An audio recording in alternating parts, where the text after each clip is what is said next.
Hello friends, chase the goal के इस online platform पे स्वागत है आपका। हम इंडियन ज्योग्राफी की बात कर रहे थे और इंडियन ज्योग्राफी जो है, इस इंडियन ज्योग्राफी के बारे में हमने कई इंपॉर्टेंट पॉइंट पढ़ भी लिए थे, जो आप हमारी प्लेलिस्ट में जाके देख सकते हैं।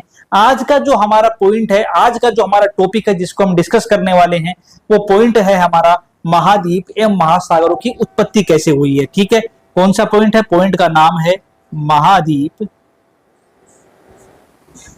एवं, माफ कीजिएगा, थोड़ी सी राइटिंग जो है वो खराब आई है, यहाँ पे ठीक कर लेते हैं, अभी तो अपने हाथ में ही है। महाद्वीप एवं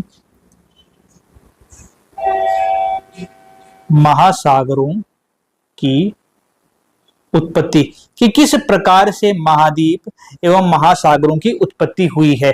तो महाद्वीप और महासागरों की उत्पत्ति को समझने के लिए हमें एक सिद्धांत के बारे में डिस्कस करना पड़ेगा। उस सिद्धांत का नाम क्या है? उस सिद्धांत का नाम है महाद्वीपीय विस्थापन सिद्धांत। महाद्वीपीय विस्थापन सिद्धांत किसके द्वारा प्रतिपादित था?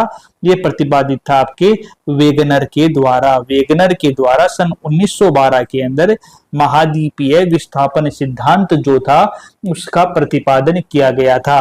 तो महाद्वीप एवं महासागर, हम जानते हैं कि हमारी धरती पर महासागर हैं, जो छोटे द्वीप होते हैं, जैसे कि समुद्र के अंदर अंडमान निकोबार द्वीप हुआ या फिर आपका लक्षद्वीप द्वीप समूह, इनको हम द्वीप बोल देते हैं।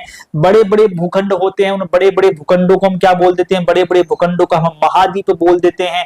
और उन महाद्वीपों के बीच में किस प्रकार से महासागर आए, किस प्रकार से ये महाद्वीप अलग अलग हुए, इन सबके बारे में जो सिद्धांत प्रतिपादित किया था वो वेगनर साहब जो थे, उन वेगनर साहब के द्वारा सिद्धांत दिया गया था।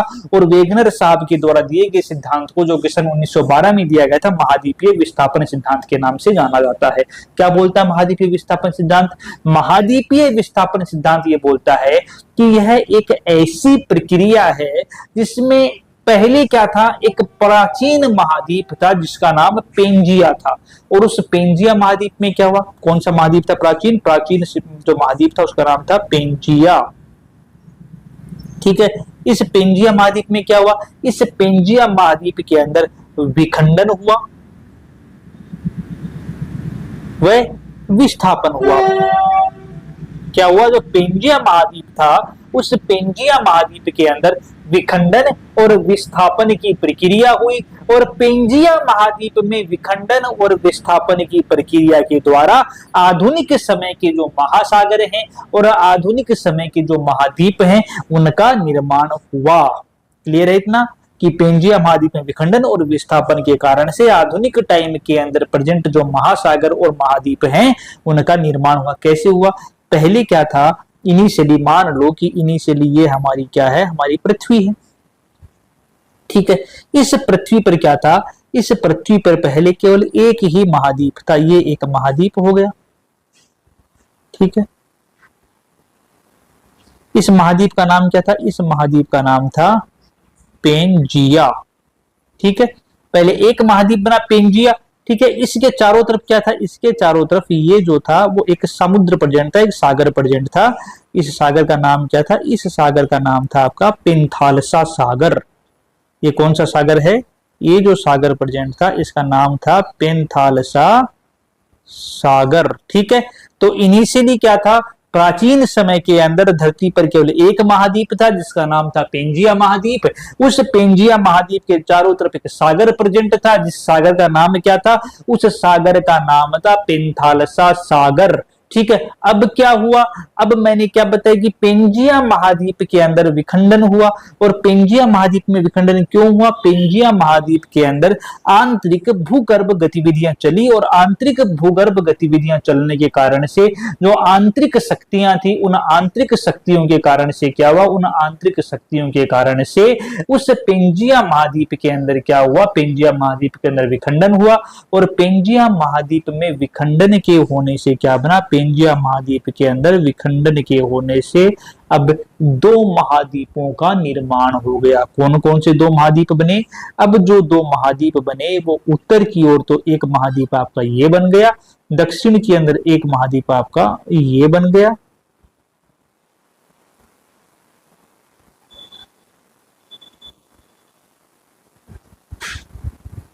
ठीक है, उत्तर में महाद्वीप बन गया, दक्षिण में महाद्वीप बन गया, और बीच के अंदर क्या हुआ, अब क्योंकि पेंथालसा सागर पहले चारों ओर था, अब पेंथालसा सागर का जल क्या हुआ, चारों ओर तो अभी भी है, लेकिन अब इस दरार के अंदर भी तो प्रवेश करेगा। दोनों महाद्वीप बने, इन दोनों महाद्वीपों की दरार के अंदर भी अब पेंथालसा सागर का जल प्रवेश कर गया। इस कारण से अब यह पेंथालसा सागर ना कहलाकर कौन सा सागर कहलाया, इसको नाम दे दिया गया कौन सा सागर, टेथिस सागर। ये कौन सा सागर हो गया, ये हो गया आपका टेथिस सागर। ठीक है, और जो महाद्वीप बने, उत्तर की ओर जो महाद्वीप बना उसका नाम दे दिया गया अंगारा लैंड, और दक्षिण की ओर जो महाद्वीप बना उसका नाम दे दिया गया गोंडवाना लैंड। ठीक है, तो क्या बने हमारे, शुरुआत के अंदर वेगनर बाबू ने क्या बताया कि एक महाद्वीप ही प्रेजेंट था जिसका नाम पेंजिया महाद्वीप था। पेंजिया महाद्वीप के चारों ओर एक समुद्र प्रेजेंट था जिसका नाम पेंथालसा सागर था। अब क्या हुआ, पेंजिया महाद्वीप के अंदर आंतरिक गतिविधियों के कारण से एक विस्फोट हुआ। विस्फोट के कारण से यह दो अलग अलग टुकड़ों में टूट गया, एक उत्तर की दिशा यानी कि नॉर्थ साइड के अंदर मूव कर गया, एक दक्षिण की दिशा यानी साउथ साइड के अंदर मूव कर गया। वह महाद्वीपीय भूखंड जो उत्तर की ओर गया वो अंगारा लैंड कहलाया, वह महाद्वीपीय भूखंड जो दक्षिण की ओर गया वह गोंडवाना लैंड कहलाया। और इन दोनों महाद्वीपों के बीच के अंदर जो पेंथालसा सागर का जल था वह प्रवेश कर गया, और पेंथालसा सागर के जल के प्रवेश कर जाने के कारण से जो नया सागर इन दोनों के बीच में बना वो कौन सा बना, वह टेथिस सागर बना। वह कौन सा सागर बना, वह टेथिस सागर बना। हमने पढ़ा भी है कि हिमालय की उत्पत्ति कौन से सागर से हुई है, तो हम हर बार क्या जवाब देते हैं कि हिमालय की उत्पत्ति जिस सागर से हुई है उस सागर का नाम क्या है, उस सागर का नाम टेथिस सागर है। तो बॉडी पर पृथ्वी पर क्या बना, पृथ्वी के ऊपर टेथिस सागर का फॉर्मेशन यहाँ पर हो गया। अब क्या हुआ, अब क्या हुआ कि जो अंगारा लैंड और गोंडवाना लैंड था, अभी क्या है, जो आंतरिक शक्तियां तो अभी भी एक्टिव ही हैं। जब आंतरिक शक्तियां एक्टिव हैं तो अभी भी क्या होगा, इस अंगारा लैंड और गोंडवाना लैंड के अंदर क्रमिक विखंडन होगा, और विखंडन के कारण से ये लैंड अलग अलग दिशाओं की ओर मूव कर जाएंगे, और जब अलग अलग दिशाओं की ओर मूव कर जाएंगे तो उस कारण से अलग अलग महाद्वीपों का क्या हो जाएगा, फॉर्मेशन होगा। तो इन अंगारा लैंड और गोंडवाना लैंड के अंदर आंतरिक गतिविधियों के, आंतरिक शक्तियों के एक्टिव रहने के कारण से हुआ क्या कि इनके अंदर फर्दर विखंडन हुआ, फर्दर ये अलग अलग महाद्वीपों में टूटे, और इनके द्वारा वर्तमान महाद्वीप का फॉर्मेशन हुआ। कैसे हुआ, जैसे आपका जो अंगारा लैंड था, इस अंगारा लैंड से क्या बना, अंगारा लैंड से जो महाद्वीप बने वो बने आपके उत्तरी अमेरिका महाद्वीप। जो भी आपके उत्तर के महाद्वीप हैं वो सारे के सारे अंगारा लैंड से बनेंगे।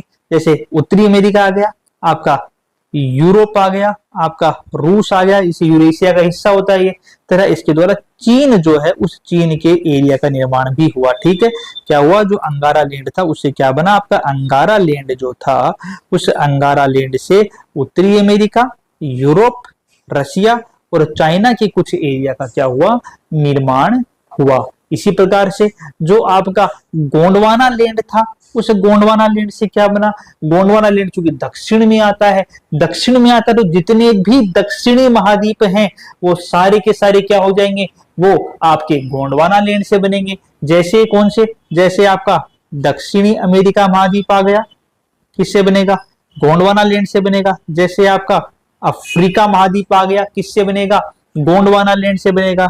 जैसे आपका ऑस्ट्रेलिया महाद्वीप आ गया, किससे बनेगा, गोंडवाना लैंड से बनेगा। जो प्रायद्वीपीय पठारी भारत है, जो प्रायद्वीपीय पठारी भारत है, प्रायद्वीपीय पठारी भारत है, किससे बनेगा, गोंडवाना लैंड से बनेगा। और जो अटलांटिका है, जो अटलांटिका है वो भी किससे बनेगा, वो भी आपके गोंडवाना लैंड से बनने वाले, ये क्या हो गए आपके पार्ट हो गए। तो जो आधुनिक टाइम के आपके महाद्वीप हैं वो किस कारण से बने, आधुनिक महाद्वीप का निर्माण जो है वो पेंजिया महाद्वीप के अंदर विखंडन और उसके बाद में उससे बनने वाले अंगारा लैंड और गोंडवाना लैंड में क्रमिक विखंडन और विस्थापन के कारण से आज के आधुनिक महाद्वीपों का और उनके बीच के अंदर सागरीय जल के टेथिस सागर के पेंटालसा से बना टेथिस सागर और टेथिस सागर के जल के प्रवेश करने के कारण से क्या हुआ, जो आधुनिक विश्व है, जो आधुनिक महाद्वीपीय स्थितियां हैं और जो आधुनिक महासागरीय स्थितियां हैं उनका निर्माण हुआ। और इन सब के बारे में जानकारी किसने दी थी, इन सब के बारे में जानकारी हमारे वेगनर बाबू जो थे, उन वेगनर बाबू के द्वारा सन 1912 के अंदर दी गई थी। उन्होंने कौन सा सिद्धांत दिया था, उन्होंने महाद्वीपीय विस्थापन सिद्धांत प्रतिपादित किया था और महाद्वीपीय विस्थापन सिद्धांत को प्रतिपादित करके इन्होंने ये बताया कि इस प्रकार से वर्तमान परिदृश्य जो आपके सामने विश्व के रूप में नजर आता है, जो आपके सामने महाद्वीपीय और महासागरों के रूप में नजर आता है, उसका निर्माण हुआ है।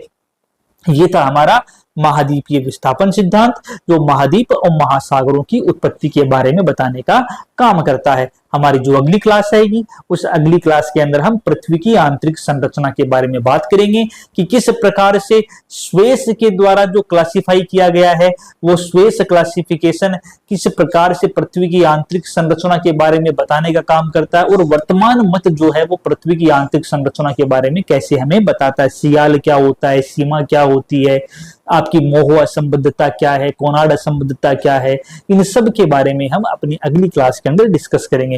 आज वाली क्लास को हम यहीं पर विराम देते हैं। उम्मीद करते हैं कि आपको आज वाली क्लास के अंदर जो महाद्वीपीय और महासागरों की उत्पत्ति का सिद्धांत बताया गया है वो समझ में आया होगा। आज के लिए इतना ही, धन्यवाद दोस्तों।